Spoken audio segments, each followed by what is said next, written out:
We're down to the wire, as we've been for a long time now, on stimulus. Lawmakers announcing their latest proposal for another round of economic relief, with programs set to expire at the end of this month. And we begin there with Jessica Smith, who joins us now with the latest on where things stand, Jess. And things are always standing somewhere, which is not quite at the finish line when it comes to stimulus. But as of this morning, on this Tuesday, what do we know, and where are proposals at as of right now? Well, we're waiting to see what congressional leadership is going to do with this bipartisan proposal that this group of lawmakers has put forward. We talked about that $908 billion compromise bill that group was working on.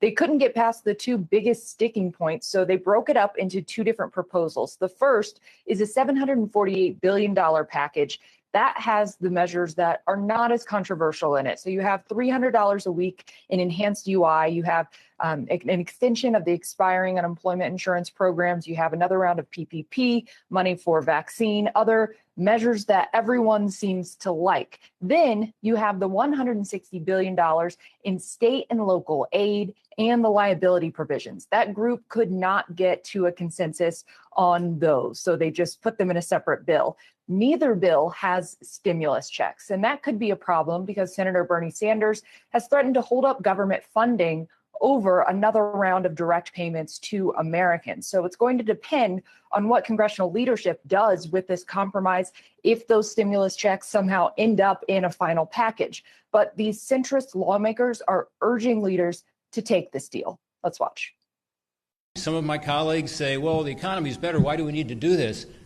Folks, I got to tell you, the economy is not getting better in most of our states. It's hurting. This is our consensus bill. We all agree on it. It's ready to go.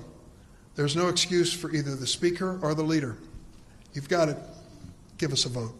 Don't let us go home for Christmas without a vote on this.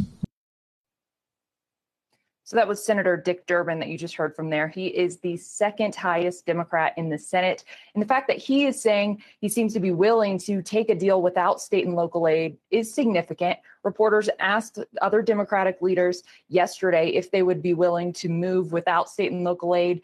They did not completely say no as they did in the past. So we'll be looking for any update from them. We also have to note that this is really a time crunch. Government funding runs out on Friday. If they introduced a long-term funding bill today, that's really a crunch to get this done by Friday and include those coronavirus relief measures. Miles and Julie.